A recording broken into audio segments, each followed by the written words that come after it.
15 বছর শাসনের পর একজন নেত্রী তার দেশ থেকে পালিয়ে যাচ্ছে।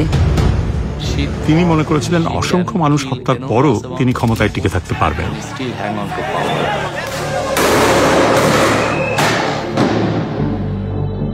আল জাজিরা একজন নির্মম প্রধানমন্ত্রীর অন্তিম সময় প্রকাশ করছে। এখন লেটার ব্যবহার করবে, যেখানে পাবে সেটা গুলি করবে। শেখ হাসিনার ক্ষমতায় থাকার লড়াইয়ের শেষ প্রহর। তিনি সেনাপ্রধানকে জিজ্ঞাসা করেছিলেন যে আপনি এই লোকজনদের গুলি করে সরাচ্ছেন না কেন? পুলিশ খুব ভালো কাজ করছে, তারা মানুষ মারছে।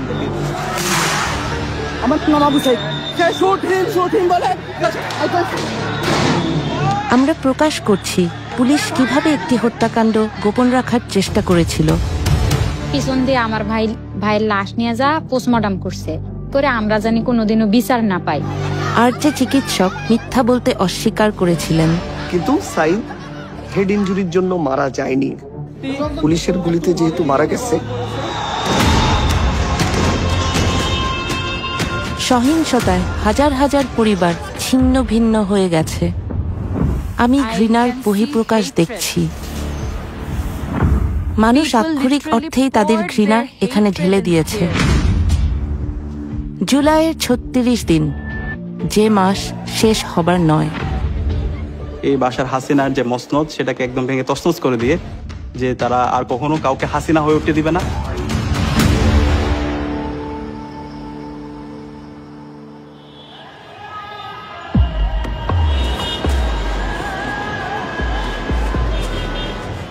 সতেরো কোটি মানুষের দেশ বাংলাদেশ।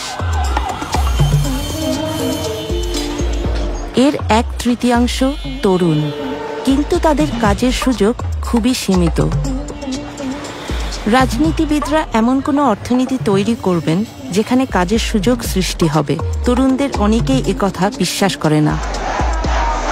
2024 জুনে বাংলাদেশের ছাত্ররা সরকারি চাকরিতে মুক্তিযোদ্ধাদের পরিবারের জন্য সংরক্ষিত কোটা ব্যবস্থার অবসান চেয়েছিল।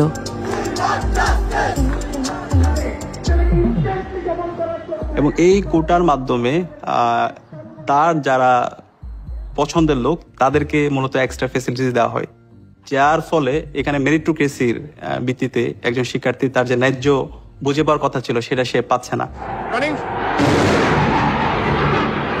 After 11 days, the Indian Air Force are still attacking Dhaka. 71 স্বাধীনতার যুদ্ধের পর বাংলাদেশের প্রথম রাষ্ট্রপতি হন শেখ হাসিনার পিতা শেখ মুজিবুর রহমান। যুদ্ধে যারা অংশ নিয়েছিলেন তাদেরকে পুরস্কৃত করার জন্য এই কোটা ব্যবস্থার প্রবর্তন করা হয়। এত যুক্তিহীন, অর্থহীন, তরুণদের জন্য এতটাই ক্ষতিকর যে প্রত্যেকে এটাকে ঘৃণা করত। কিন্তু আপনার বোঝার কোনো উপায় নেই যে এটা এমন কিছুতে পরিণত হবে যা পুরো শাসন ব্যবস্থার পতন ডেকে আনবে।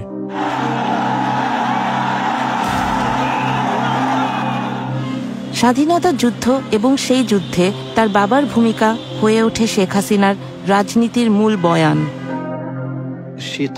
তিনি ভাবতেন এই দেশের স্বাধীনতা তার বাবা এনেছে, এই দেশ তার পৈতৃক সম্পত্তি। তিনি ভাবতেন এই দেশ তার রাজতন্ত্র। বাংলাদেশের রাজনীতির ইতিহাস সহিংস। 1975 সালে হাসিনার বাবা এবং পুরো পরিবার একটি রক্তাক্ত সামরিক অভ্যুত্থানে নিহত হন। প্রাণে বেঁচে যান শেখ হাসিনা এবং আওয়ামী লীগকে নেতৃত্ব দিয়ে ক্ষমতায় ফিরে আসেন 1996 সালে। তার 15 বছরের বক্তৃতাগুলো দেখুন। প্রায় প্রতিদিন, প্রতিটি বক্তৃতা, তার বক্তৃতার তৃতীয় বা চতুর্থ প্যারায় তিনি তার বাবা, তার মায়ের হত্যাকাণ্ড, তার পরিবারের ত্যাগের কথা বলতেন। তিনি ভেবেছিলেন দেশ শাসন করা তার জন্মগত অধিকার।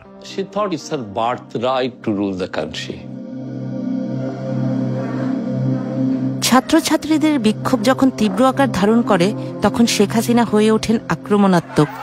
মুক্তিযুদ্ধের বিরুদ্ধে এত ক্ষোভ কেন? তার কথা আন্দোলনরত শিক্ষার্থীদের আরো বিক্ষুব্ধ করে তোলে। মুক্তিযোদ্ধাদের নাতিপুতিরাও পাবে না, তাহলে কি রাজাকারের নাতিপুতিরা পাবে? সেটা আমার প্রশ্ন, দেশবাসীর কাছে প্রশ্ন, যে রাজাকারের নাতিপুতিরা সবকিছু পাবে, মুক্তিযোদ্ধারা পাবে না। মুক্তিযুদ্ধের সময় যারা বাংলাদেশের বিরোধিতা করেছিল তাদেরকে বলা হয় রাজাকার, বিশ্বাসঘাতক।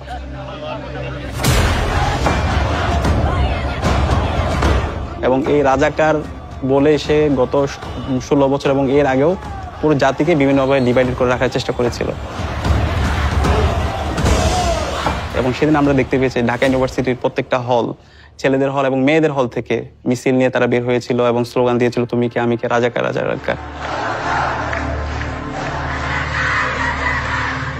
শহর জুড়ে বিশ্ববিদ্যালয় শিক্ষার্থীরা রাস্তায় নেমে আসে।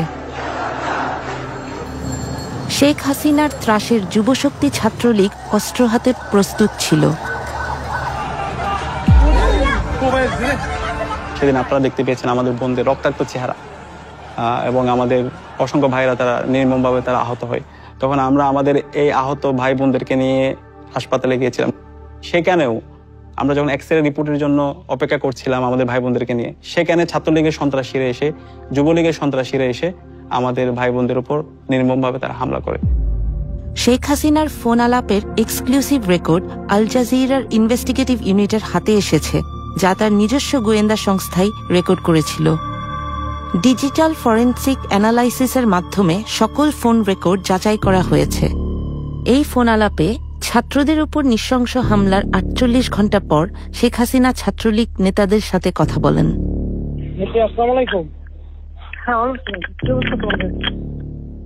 আর ক্যাম্পাসের পরিস্থিতি মোটামুটি স্বাভাবিক হয়ে আসছে, ছেলেদের হল অধিকাংশই ফাঁকা হয়েছে, তবে এরপরও ভিতরে পুলিশের সার্চ করতে হবে। আমাদের দলীয় সিনিয়ররা অনেকে প্যানিক হয়ে যাচ্ছিল, মানে কি করব ডিরেকশন দিতে পারতেছিল না। এই জন্য আজকে আপনার বারবার ফোন দিয়েছি, আপনি কিছু মনে করেন না। আমি কেন মনে করবো, আমি তো সেদিন সারা রাতই যাই, কালকেও তো দক্ষিণে উত্তরে বলে দিচ্ছি যেখানে যা দরকার আমি তো বলি স্যার। আমি আর আমাদের তারা ঘাবড়ায় যায়। আমাদের নেতাকর্মীরাও মাঠে ছিল, আপনার নির্দেশনা পাইয়েই সবাই নেমে গেছে। শেখ হাসিনার সিনিয়র এক গোয়েন্দা কর্মকর্তাকে আল জাজিরা খুঁজে বের করেছে। নিরাপত্তার জন্য সেই কর্মকর্তার কণ্ঠস্বরকে বদলে দেওয়া হয়েছে। তারা বিশ্ববিদ্যালয় এলাকায় শিক্ষার্থীদের মারধর করেছিল। তাদের অনেককে হাসপাতালে যেতে হয়েছে, যাদের মধ্যে ছাত্রী এবং নারীরা ছিলেন।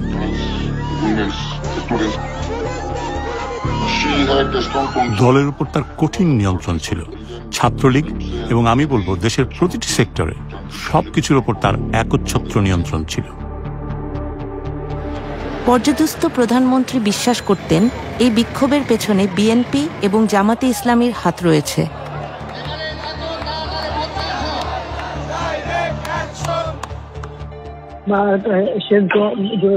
পিছনে তো সবচেয়ে আশঙ্কাজনক হলো যে সব এর পিছনে তো অন্য একটা শ্রেণী কাজ করতেছে দেখে, কারণ আমি ওই যে যারা জঙ্গি সন্ত্রাসী তাদেরকে আমরা কোনো সুযোগই দিতে চাই না। এটাই বেস্ট ডিসিশন হয়েছে, বেস্ট ডিসিশন।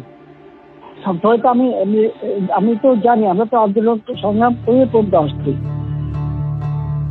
নিজের গোয়েন্দা কর্মকর্তাদের তিনি বিশ্বাস করতেন না। আমি বললাম, স্যার, এই যে রাস্তায় আপনার বিরুদ্ধে লোকজন দেখছেন, এরা সাধারণ মানুষ। এদের অনেকেই কোনোদিন রাজনীতি করেনি। এরা সাধারণ মানুষ, এরা সাধারণ শিক্ষার্থী।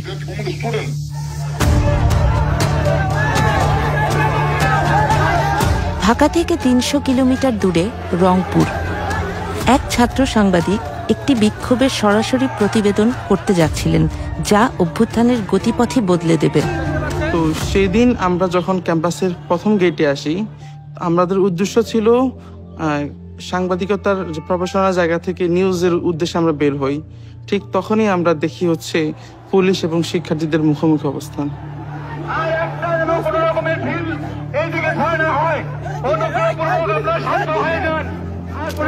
পুরো ঘটনা যখন আমি নিজে নিজে ভাবি, পুরো ঘটনাটা আমার কাছে মনে হচ্ছে ওরা আবু সাইদ টার্গেট ছিল শুরু থেকেই। মেধাবী ছাত্র আবু সাইদ হতে যাচ্ছেন আন্দোলনের একটি গুরুত্বপূর্ণ চরিত্র। আর যখন শিক্ষার্থীদের সাথে যখন পুলিশের মারামারি হয়, পুলিশ 5 জন পুলিশ মিলে এসে সরাসরি আবু সাইদের উপর অ্যাটাক করে। যখন আমি দেখি আবু সাইদের উপর অ্যাটাক শুরু করে 5 জন পুলিশ লাঠি দিয়ে, তার মাথায় পুলিশ যখন তাকে মারতেছিল, এতটা পুলিশ একসাথে মারতেছিল, আবু সাইদ তখনও তার পুলিশকে একটা কথা বলেন, তখনও ঠিক তাকে মানে তার মুখ থেকে এটাও আসেনি যে আমাকে সেভ করেন।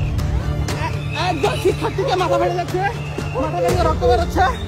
আপনার নাম কি? আমার নাম আবু সাইদ, আমি ইংলিশ ডিপার্টমেন্ট 12 ব্যাচের স্টুডেন্ট। 12 ব্যাচের এক শিক্ষার্থীর উপর পুলিশ অতর্কিত হামলা করে তার মাথা ফাটিয়ে দিয়েছে। সে শুট হিম বলে চিৎকার করছে। ছাত্র সাংবাদিক ভিডিও গ্রহণ করছিলেন এবং বর্ণনা করছিলেন কি ঘটছে। যখন শিক্ষার্থীরা 1 নম্বর গেটে চলে আসে, সেই মুহূর্তে পুলিশ শিক্ষার্থীদের বাধার মুখে পড়ে ক্যাম্পাসের ভেতরে চলে যায়। গুলি করতে প্রিপারেশন নিচ্ছিল, তার পাশে যিনি ইনস্ট্রাকশন দিচ্ছিল উনি যখন এটা বুঝতে পারে, তখন উনি গুলি করার জন্য ওনাকে নিষেধ করে।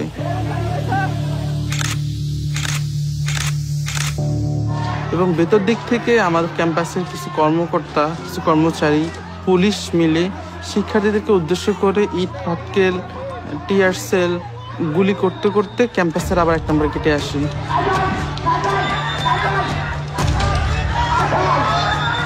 সেই মুহূর্তে যখন শিক্ষার্থীরা চলে যাচ্ছিল পুলিশের বাধার মুখে পড়ে, আবু সাইদ তাদেরকে ক্যাম্পাসের 1 নম্বর গেটে অবস্থান নেওয়ার জন্য, ইন্সপায়ার করার জন্য সে শুট মি বলে নিজের বুকটাকে ঠিক তখন পেতে দেয়। প্রথম গুলিটা লাগে তার পেটে। যখন সে তার পেটে লাগে, সে বুঝতে পারে তার পেটে কিছুটা লাগছে। ঠিক সেই মুহূর্তে একজন পুলিশ ঠিক তার খুব কাছে এসে ঠিক তার বুক বরাবর গুলি করে।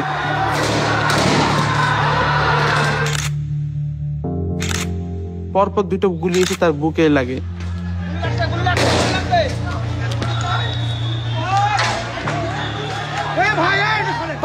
শিক্ষার্থী গুলিবিদ্ধ হয়ে লুটিয়ে পড়েছে, ওকে ধরার জন্য কেউ আসছে না। সাধারণ শিক্ষার্থীরা দ্রুত এগিয়ে আসেন। সেই মুহূর্তে পুলিশ যে 4 জন 5 জন আমরা ছিলাম, আমরা আবু সাইদ ভাইকে নিয়ে যাচ্ছিলাম। ঠিক আমরা যাতে আবু সাইদ ভাইকে না নিয়ে যেতে পারি, যাতে সেখানেই মারা যায়, পুলিশের উদ্দেশ্যটা ছিল ঠিক এরকম। তাদের এরকম একটা ক্রিয়েট করছিল তার পরিবেশটা, ঠিক তারা সেই উদ্দেশ্যে আবার আমাদেরকে গুলি করে।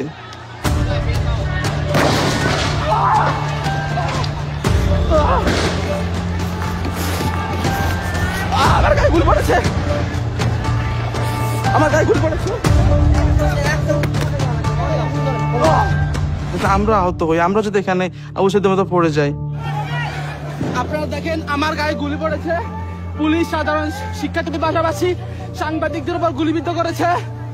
সাংবাদিকের উপর গুলি করেছে। সে গুলিবিদ্ধ হওয়ার এবং আবু সাইদ ভাইকে সেই অবস্থা থেকে আমরা সবাই করে নিয়ে যাই। আবু সাইদ যেহেতু তার 2 হাতকে প্রসারিত করে সে বলেছিল বুকের ভিতর অনেক ঝড়, বুক পেতেছি, গুলি কর। আবু সাইদের শাহাদাতটা ছিল আমাদের জন্য সোর্স অফ ইন্সপায়ারেশন।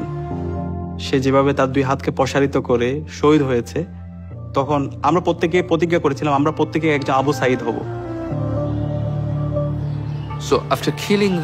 আবু সাইদকে হত্যার ভিডিওটি ভাইরাল হয়ে যায় এবং সমস্ত শিক্ষার্থীরা সেই সময় খুবই ক্ষুব্ধ হয়। তারা ভাবে যদি নির্দোষ আবু সাইদের সাথে এটি ঘটে থাকে, তবে আমাদের সাথেও একই রকম ঘটনা ঘটতে পারে। আবু সাইদের মৃত্যু সরকারকে বেশ চাপে ফেলে দেয়। শেখ হাসিনা জাতির উদ্দেশ্যে ভাষণ দেন। হত্যাকাণ্ড সহ যে সকল অনভিপ্রেত ঘটনা ঘটেছে, সুষ্ঠু ও ন্যায় বিচারের স্বার্থে সে সকল বিষয় বিচার বিভাগীয় তদন্ত করা হবে।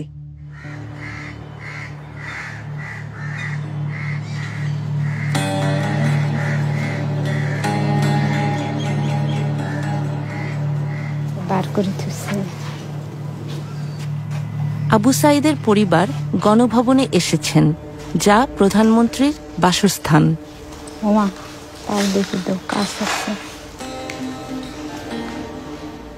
দেখি মনে হচ্ছে যে আমার নামে, ছেলের নামে সারা জায়গায় ছড়ে গেছে এবং হাসিনের এই গণভবন সাজসজ্জিতে সাজানো ছিল এলে এখন নিশ্চিহ্ন হয়ে গেছে, ভাঙচুর হয়ে গেছে, এখন তো হয়েছে ছাড়া বাড়ির মতো, তাই নয়? সব নস্বাদ হওয়া, ধুলিস্বাদ হওয়া। মনে করেই তার বন্ধুরা এখানে ভাইয়ের নামটা লিখছে, অনেক ভালো লাগছে ভাইয়ের নামটা দেখে। ভাইয়া অনেক ভালো ছিল, সাদা মনের ছিল।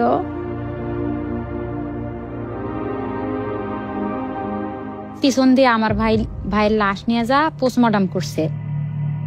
যে ওনারা চাইছিল যে আঘাতের মাধ্যমেই তার সহপাঠীরা যে ঢিল ছোড়াছুরি করছে ওগুলো পায়ায় আর কি মারা গেছে আবু সাইদ ভাই, এরকম রিপোর্ট বের করতে চাইছিল। ওকে। আবু সাইদ যেদিন নিহত হন সেদিন হাসপাতালে কর্তব্যরত ছিলেন ডাক্তার ইসলাম। সাইদের মৃত্যু হয়েছে মাল্টিপল প্লেট ইনজুরিতে এবং ইন্টারনাল হেমোরেজের ফলে তার মৃত্যু হয়েছে শর্টগান ইনজুরিতে, শর্টগানের গুলিতে, এবং এটা হোমিসাইডাল। এটাই যদি ডাক্তারের চূড়ান্ত সিদ্ধান্ত হতো তাহলে শেখ হাসিনার সরকারের জন্য অত্যন্ত ক্ষতিকর হতো। আমার মনে হয়েছিল যে পুলিশ আসলেই ব্যাপারটা সিরিয়াসভাবে রিয়েলাইজ করেছে, যেহেতু এটা এক্সট্রা জুডিশিয়াল কিলিং ছিল।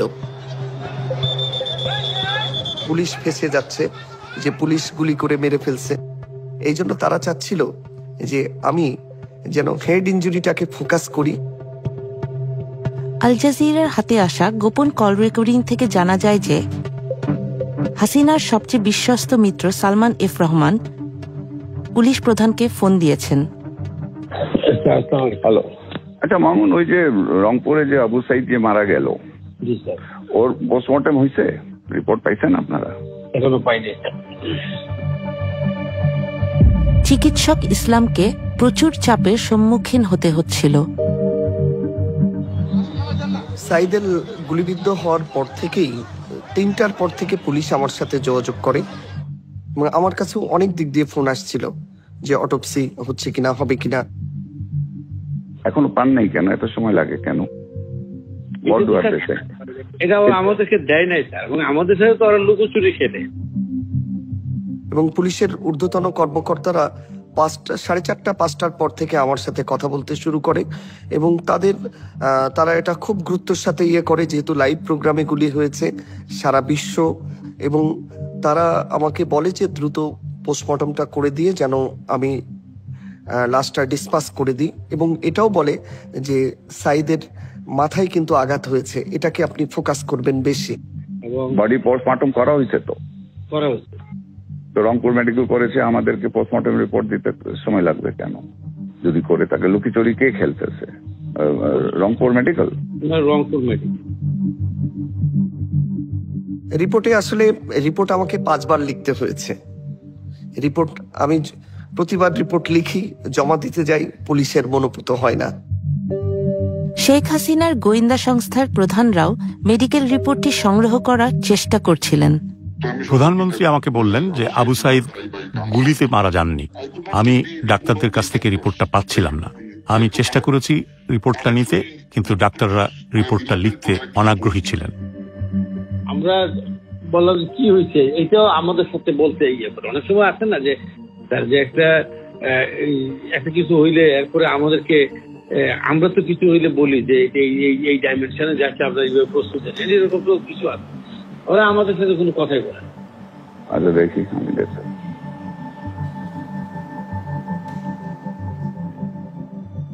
এটা ফোন কলটা আমি আজকেই প্রথম আপনাদের মাধ্যমে জানতে পারলাম, কিন্তু আমার যেটা মনে হয়েছে যে এটা সরকারের সর্বোচ্চ মহল থেকেই আবু সাইদের রিপোর্টকে মানে টেম্পারিং করার সর্বোচ্চ চেষ্টা করা হয়েছে। মানে আমাকে আসলে অফার করা হয়েছিল যে তোমার 2 সপ্তাহ ছুটি দিয়ে দিচ্ছি, তুমি আমাদের মনোমতো রিপোর্টটা দাও, থাইল্যান্ডে ট্যুর করো, ফ্যামিলি নিয়ে কক্সবাজারে 7 দিন থেকে আসো, কিন্তু আমি সবগুলোই রিফিউজ করছি। হাসিনার ঘনিষ্ঠরা ফোনে নিজেদের মধ্যে কি কথা বলছে এটা গোপনে রেকর্ড করতেন মেজর জেনারেল জিয়াউল আহসান। হাসিনার গোপনতম ঘটনাসমূহ তিনি জানতেন। তিনি ছিলেন হাসিনার চোখ ও কান। এটি ছিল জিয়াউল আহসানের মস্তিষ্ক প্রসূত। গোয়েন্দা সংস্থার পরিচালক, এবং তিনি সফটওয়্যারটি ব্যবহার করে ভিকটিমদের খুঁজে বের করতেন এবং তাদের তুলে নিতেন। কিন্তু আসলে এটি ব্যবহার করা হয়েছিল বিক্ষোভকারীদের শনাক্ত করতে বা তাদের খুঁজে বের করতে। যেসব রাজনৈতিক নেতাদের তারা অপহরণ করেছে এবং তাদের জোরপূর্বক গুম করেছে। তিনি তাকে বিশ্বাস করতেন, তিনি তার উপর আস্থা রাখতেন। সে ছিল ক্ষমতাবান, তার মনোভাব নিষ্ঠুর। এই গোয়েন্দা কর্মকর্তা এখন হত্যা মামলার আসামি। হাসিনার আমলে তিনি হাজার খানেক হত্যার সাথে জড়িত ছিলেন। তদন্তকারী অফিসাররা এমনটাই মনে করেন।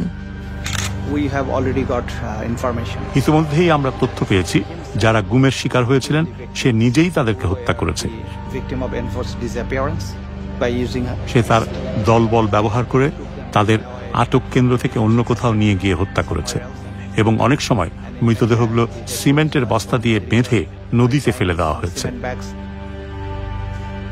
হাসিনা 50টিরও বেশি মোবাইল ফোন ব্যবহার করতেন, তবুও তার কথা রেকর্ড হতো। কিছু ক্ষেত্রে অন্য পক্ষ বলছিল যে আমাদের টেলিফোনে এই বিষয়ে আলোচনা করা উচিত নয়, আর উত্তর দিচ্ছিলেন প্রধানমন্ত্রী, হ্যাঁ আমি জানি এটা রেকর্ড করা হচ্ছে, কোনো সমস্যা নেই।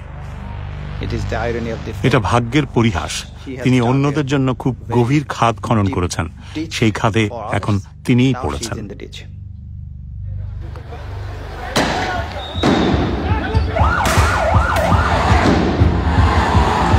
এরই মধ্যে রক্তক্ষয়ী লড়াই শুরু হয়ে গেছে। শত শত তরুণ বিক্ষোভকারীকে গুলি করে হত্যা করা হয়েছে, আহত হয়েছে হাজার হাজার মানুষ। চেস্টে বুলেট ইনজুরি পাইছি, আমরা ফেসে বুলেট ইনজুরি পাইছি, বুলেট ইনজুরি পেশেন্টগুলো খুব বেশি পাইছে, এবং চাপাতিতে যে আঘাত করাটা বলে, যে নাইফ দা ছুরি দিয়ে আঘাত করে স্ট্যাব ইনজুরি, এগুলো আমরা অনেক বেশি পেশেন্ট পাইছি শেষের দিকে এসে। ছাত্ররা আর চাকরির জন্য বিক্ষোভ করছিল না, তারা হত্যার বিচার চাইছিল।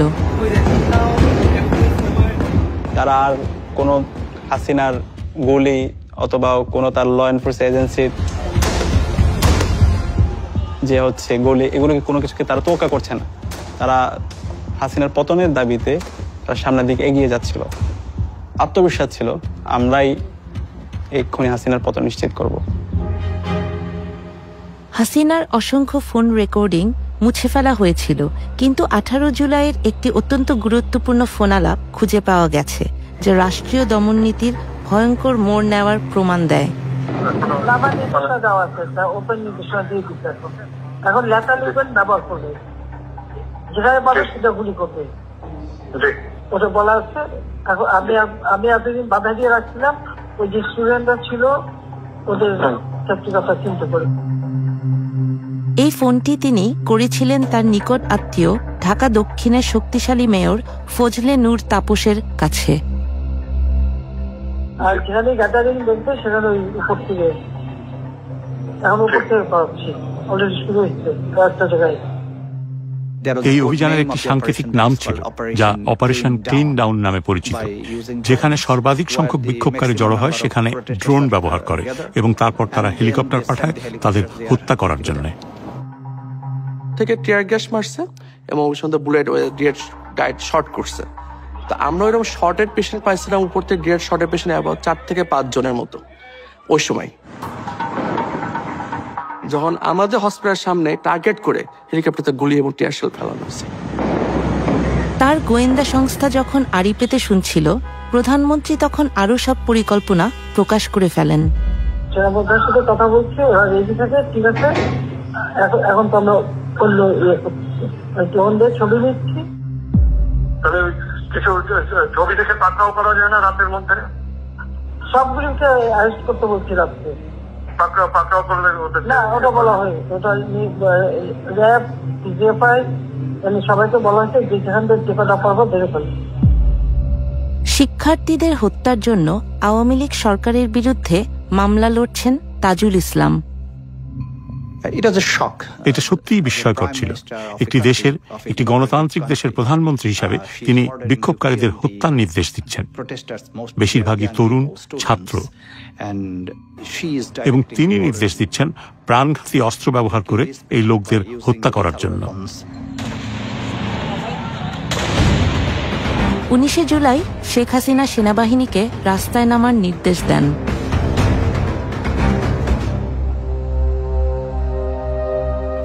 সে ছিল খুব লম্বা এবং সুদর্শন। যখন সে তার বন্ধুদের সাথে থাকত তখন তাকে সবসময় মনে হতো সে যেন নিজেই একটা মিনার। এসব নৃশংসতা 19 বছর বয়সী মাহমুদুরকে দারুণভাবে প্রভাবিত করে।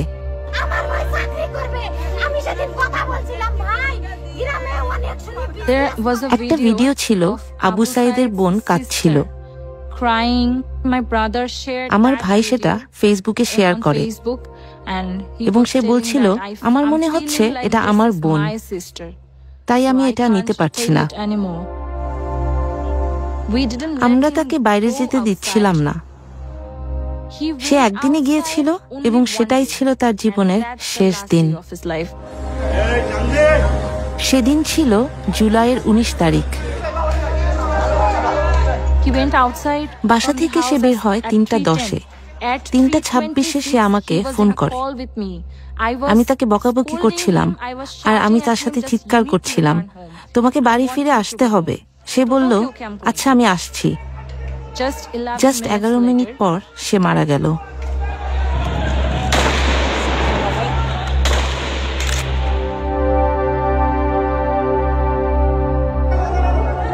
মাহমুদুরের মরদেহ নিকটস্থ হাসপাতালে নেওয়া হয়।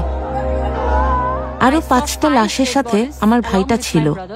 এ যেন স্ট্রেচারে রক্তের সাগর। আমার মনে হচ্ছিল একটা দুঃস্বপ্ন দেখছি। এটা সত্যি হতে পারে না। আমি কোথায়? এটা কি কোনো যুদ্ধ হচ্ছে?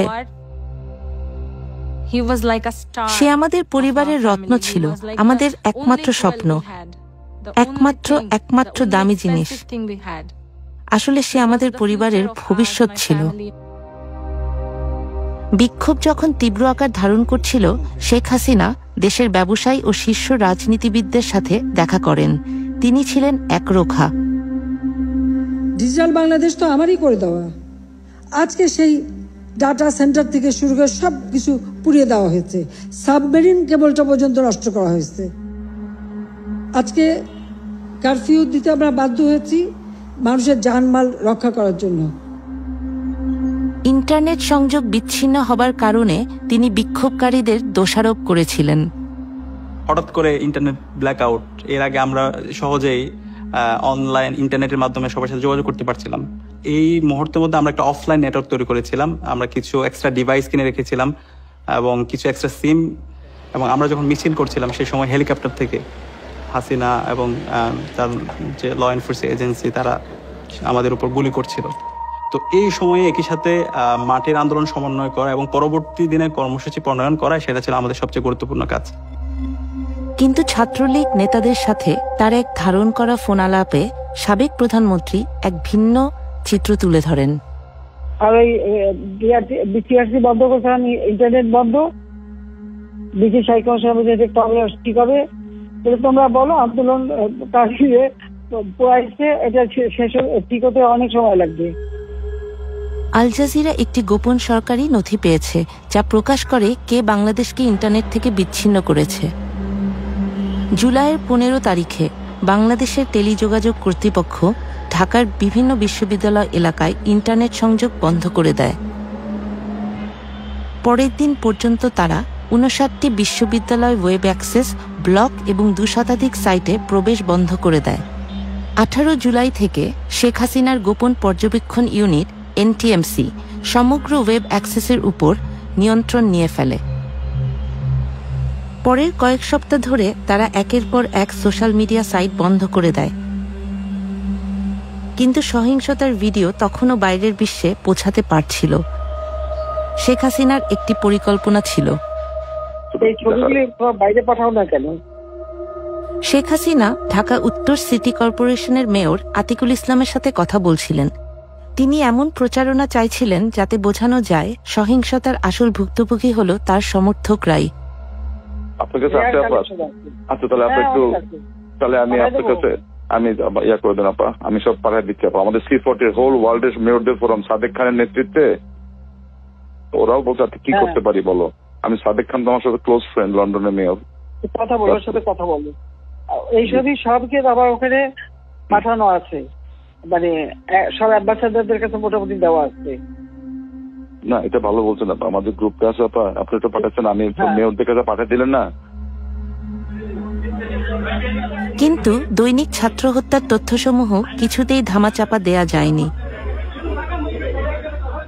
ওই সময় আমরা অনেক ইনজুর্ড পেশেন্ট পাইছি, অনেক খুব গ্রিভিয়াসলি হার্ট পেশেন্ট যেগুলো হয়েছে তার সেসব পেশেন্টগুলো আমরা পাইছি ওই সময়, এবং তাদের অবস্থা মানে খুবই খারাপ।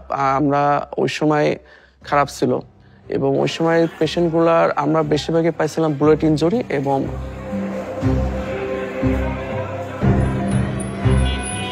মৃতের সংখ্যা বাড়ার সাথে সাথে মানুষের ক্ষোভও বাড়ছিল। সরকার ক্রমেই জনসমর্থন হারাচ্ছিল।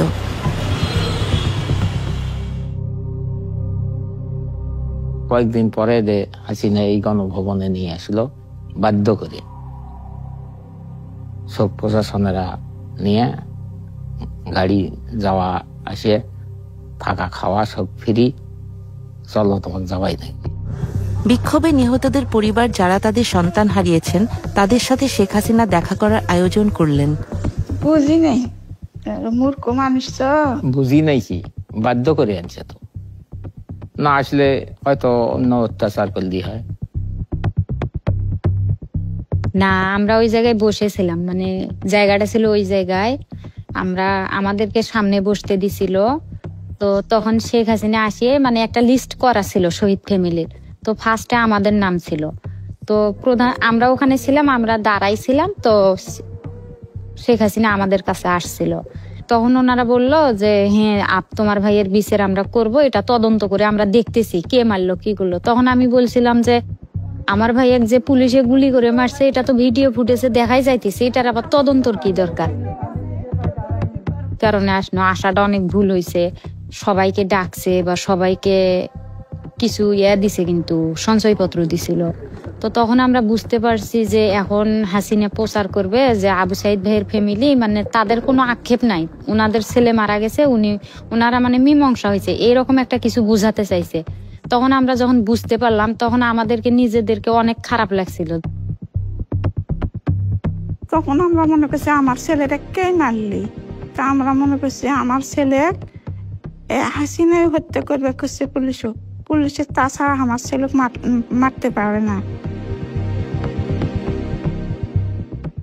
আমি নিশ্চিত তাদের প্রত্যেককে জোর করা হয়েছিল। কেউ তো তার পরিবারের সদস্যদের খুনিদের সাথে মিলিত হতে চায় না, তাই না? অন্য পরিবারগুলো এই সাক্ষাতে যেতে অস্বীকৃতি জানালেন। যখন আমি এখানে ঢুকলাম আমি ঘৃণা দেখতে পাচ্ছিলাম। যত কিছুই আমি এখানে দেখতে পাচ্ছি শুধুই ঘৃণা। আমাদেরকেও এখানে আসতে বলা হয়েছিল। তিনি সব পরিবারের সদস্যদের সাথে দেখা করবেন এবং ক্ষতিপূরণ বা এরকমই কিছু দেবেন। আমরা কেন ক্ষতিপূরণ নেব? কিসের ক্ষতিপূরণ?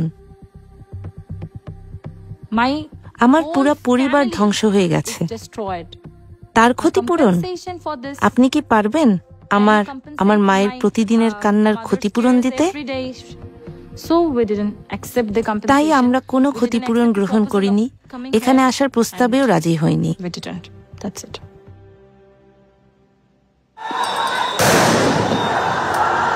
হাসিনার বাসস্থানের বাইরে সহিংসতা ধীরে ধীরে নিয়ন্ত্রণের বাইরে চলে যাচ্ছিল। সে শিকারের মেজাজে ছিল, আর তার চোখ যেন শিকার খুঁজছে। আর সে কিছু বন্য প্রাণী মারতে চায়, কিন্তু সে আসলে নিজের দেশের মানুষদের মারছিল।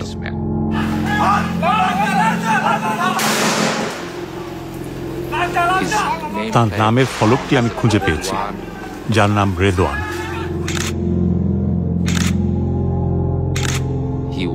সে ছিল স্পেশাল সিকিউরিটি ফোর্সের সদস্য। সে শেখ হাসিনার জন্য কাজ করত। সে কিভাবে গুলি করতে পারে নিজের দেশের লোককে? তার কাছে AK রাইফেল ছিল এবং সে ছাত্রদের লক্ষ্য করে গুলি চালাচ্ছে। আমি তাকে জিজ্ঞাসা করেছিলাম, এটা কি ধরনের রাইফেল? এটা কি অ্যাসল্ট রাইফেল? এটা কি প্রাণঘাতী? তিনি হ্যাঁ বলেছিলেন। তদন্ত সংস্থা তার সাক্ষাৎকার নিয়েছে, জিজ্ঞাসাবাদ করেছে এবং সে বলে, আমি কিছু লোকের সাথে কথা বলেছি। সে সরকারের উচ্চপদস্থ কর্মকর্তাদের কাছ থেকে নির্দেশনা নিচ্ছিল। সে একটি উদাহরণ স্থাপন করার চেষ্টা করছিল এবং দেখানোর চেষ্টা করছিল যে সে শেখ হাসিনার প্রতি কতটা অনুগত। সেদিন তখনও পর্যন্ত আমরা জানতে পেরেছিলাম যে প্রায় 20 জনেরও বেশি লোককে হত্যা করা হয়েছে।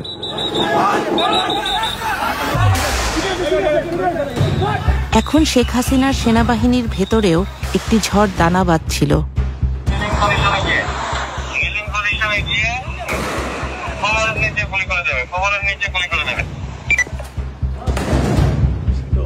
ঢাকার পুলিশ কর্মকর্তাদের কাছে পাঠানো পুলিশ কমিশনার হাবিবুর রহমানের একটি রেডিও বার্তা আল জাজিরা সংগ্রহ করেছে। স্বাধীনতা দিয়েছি, যেখানে যেমন সিচুয়েশন সেভাবে সেখানে করবেন। আমরা বলেছি যে আপনারা লিডিং পজিশনে গিয়ে নাটক গেলে কোমরের নিচে আপনারা গুলি করে দিয়ে আপনি পরিস্থিতি নিয়ন্ত্রণে আনবেন।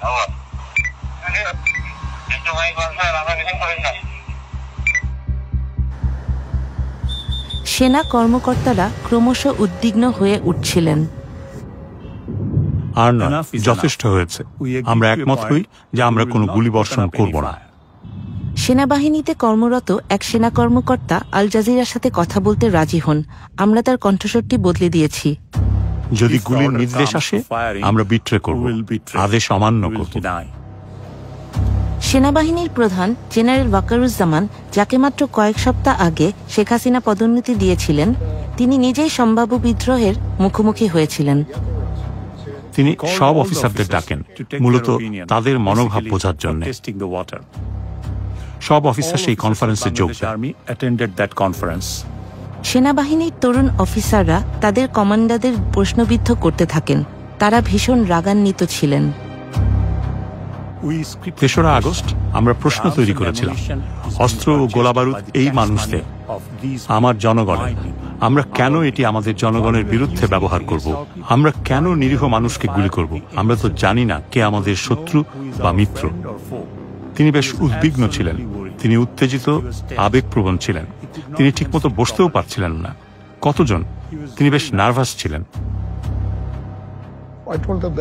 আমি তাদেরকে বললাম, পরিমিত শক্তি প্রয়োগ করো, জনতাকে গুলি করো না।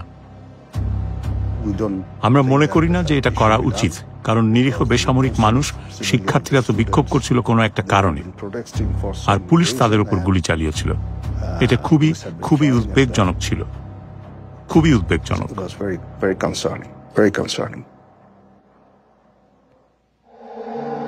গোপন ফোন রেকর্ড আরও সাক্ষ্য দেয়, শেখ হাসিনার একটি চেইন অফ কমান্ড ছিল। এবারে কোনো কথা নাই, এবার একবার শুরুতে দিবা, বলে দেবো ধাওয়া দেবে, বলতে বলতে থাকবে। হাসিনার ব্যক্তিগত সামরিক সচিব কর্নেল রাজীবকে একটি ফাঁদ পাতার নির্দেশ দেয়া হয়। জমা হয় সব, তো এখন শুধু ওই অল্প জমা থাকতে করতে হবে, তাহলে ওনারা আসবে না। ঠিক আছে স্যার। 3 তারিখে তিনি আবারও পদত্যাগের কথা বললেন। মানুষ মরছে, মানুষ খুন হচ্ছে। তিনি জানতেন যে তাকে ক্ষমতায় থাকতেই হবে, যাই হোক না কেন। তাই 4র্থ দিনটিও ছিল খুবই নৃশংস একটি দিন। এদিকে তারা চেষ্টা করছিল মিছিল নিয়ে গণভবনে যেতে, কিন্তু মিছিলকারীরা আগাতে পারছিল না, কেননা পুলিশ সমানে গুলি করে হত্যাযজ্ঞ চালাচ্ছিল।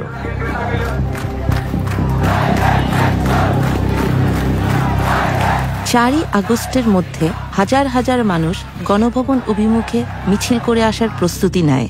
হাসিনা তার নিরাপত্তা প্রধানদের সাথে সর্বশেষ বৈঠকটি করেন। তিনি সেনাবাহিনী প্রধানকে বলছিলেন, কেন আপনি গুলি করে সব মানুষকে সরিয়ে দিচ্ছেন না? পুলিশ খুব ভালো কাজ করছে, তারা মানুষদের হত্যা করছে। আপনার উচিত হত্যা করে হলেও আমাকে ক্ষমতায় রাখার চেষ্টা করা। অবশেষে সেনাপ্রধান, নৌবাহিনী প্রধান এবং বিমান বাহিনী প্রধান ও অন্যান্য ঊর্ধ্বতন কর্মকর্তারা অস্বীকার করলেন যে তারা এটা করতে পারবেন না, কারণ সেখানে হাজার হাজার মানুষ আছে। আমরা আমাদের নিজেদের লোকজনকে মারতে পারি না, এবং তারপরেও তিনি পদত্যাগে রাজি হচ্ছিলেন না। একসময় আমি তাকে বলেছিলাম যে এটা কোথাও যাচ্ছে না, কোথাও না। সুতরাং এইটুকুই, এটা কোথাও যাচ্ছে না। তাই আপনাকে রাজনীতিবিদদের সাথে কথা বলতে হবে, বিষয়গুলো ভিন্নভাবে সামাল দিতে হবে। এটা কোনো উপায় নয়। এখানে তো আমার মেয়ের আসার কথা ছিল। এখানে আমার মেয়ে এসে কি করত? উল্লাস করত। বিলাসবহুল বাড়ি, যেখান থেকে শেখ হাসিনা শুধু দুষ্ট মন্ত্র চালাইত। গণভবন ঘেরাও করতে আসা হাজার হাজার মানুষের একজন নাফিসা, যার বয়স 17। নাফিসা পড়াশোনা শেষ করার পরে ওর স্বপ্ন ছিল ও ডাক্তার হবে, বাইরে যাবে, বিদেশে যাবে। ঠিক 10:30টায় আমাকে 2টা ছবি পাঠিয়েছে। এটি ছিল এই অভ্যুত্থানের শেষতম দিন, একই সাথে নৃশংসতম দিনও বটে। তখন ঢাকার প্রত্যেকটা প্রবেশ মুখ থেকে লক্ষ লক্ষ জনতা তারা গণভবন অভিমুখে রওনা দিয়েছে। ওরা অনেক দূর আগায় গেছে, একেবারে ঠিক চাইতেছে।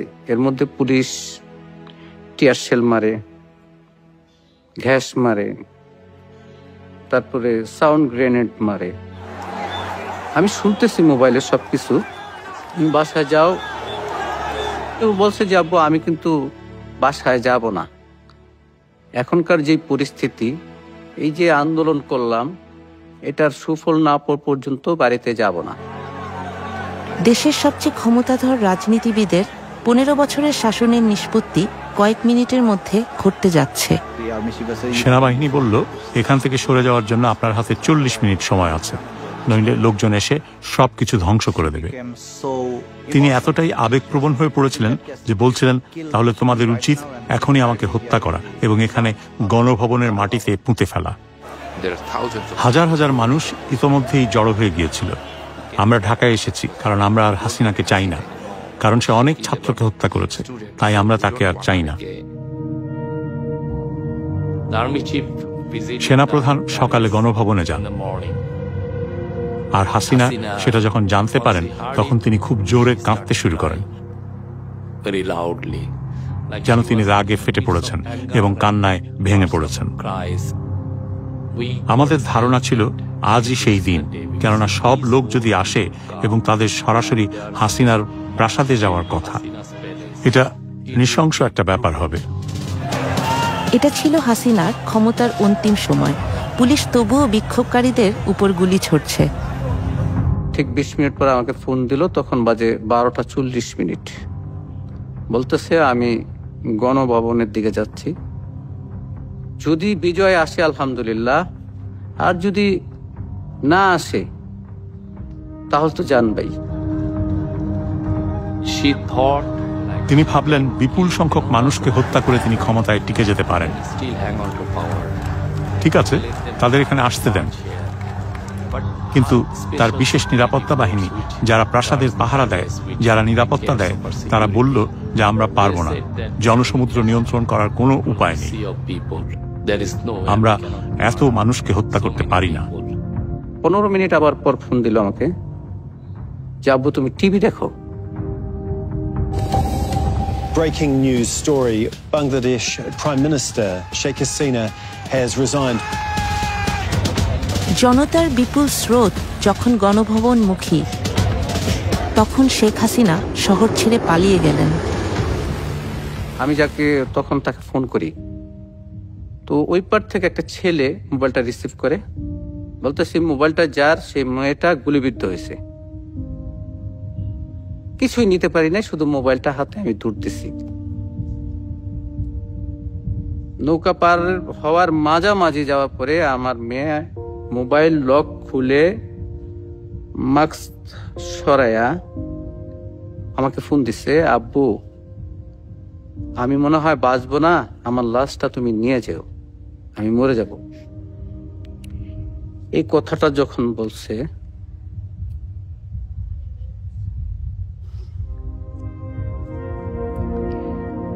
তখন আর নিজেকে ধরে রাখতে পারি নাই।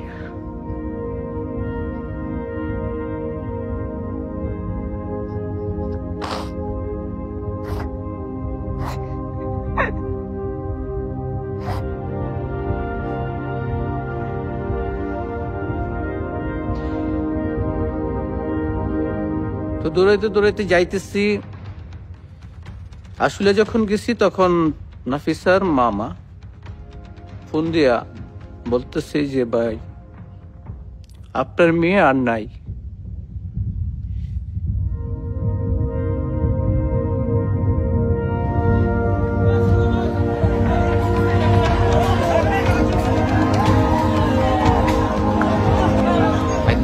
আমি আমার জীবনে এমন পরিস্থিতি কখনো দেখিনি।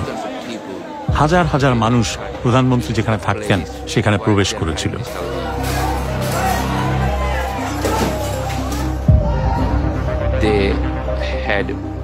তার উপর তাদের প্রচন্ড রাগ ছিল। তারা বলে যে আমরা অবশ্যই সেসব জিনিস সংগ্রহ করে স্মৃতি হিসাবে রাখবো, যাতে আগামীতে যেই রাজনীতিবিদরা আসবে তারা যেন বুঝতে পারে আমাদের সাথে যদি হাসিনার মতো আচরণ করা হয় তাহলে আমরা আপনাদের সাথেও একই কাজ করব। আমি ন্যায় বিচারের জন্য লড়াই করব, শেষ নিঃশ্বাস পর্যন্ত লড়াই করব। আমি জানি না আমি ন্যায় বিচার পাবো কিনা। আজকে যদি আমার জায়গায় আমার ভাই থাকতো, সেও এটা ছেড়ে দিত না। তাহলে আমি তাকে কি জবাব দেব? তাহলে আমি তাকে এতটুকু বলতে পারবো যে আমি ন্যায় বিচারের জন্য লড়াই করেছি। দেশটা স্বাধীন না হওয়া পর্যন্ত তোরা ছাড়ি দেন না, সেই ছাত্ররা দেশটা স্বাধীনই করছে। স্বাধীন করার সূত্রটা তো আমার ছেলের কাছ থেকে। এখন আমাদের চাওয়া হইতেছে পরবর্তী যে সরকার আসবে উনি যেন মানে ন্যায় নিষ্ঠার সঙ্গে থাকে, কোনো স্বৈরাচার সরকার যেন আর গঠন হইতে না পারে, কোনো ন্যায্য অধিকারের জন্য কোনো মা বাবার বুক খালি না হোক, কোনো বোনের ভাই না হারাক। আমি এটা বাংলাদেশের যারা পরবর্তী গভর্নমেন্ট আসবে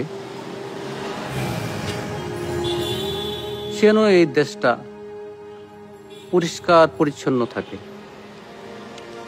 শান্তিপ্রিয় থাকে,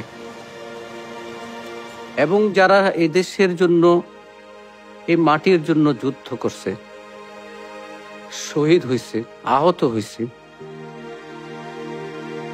তাদের মনোবাসনাগুলো যেন সরকার পূরণ করে, তা আমি চাই।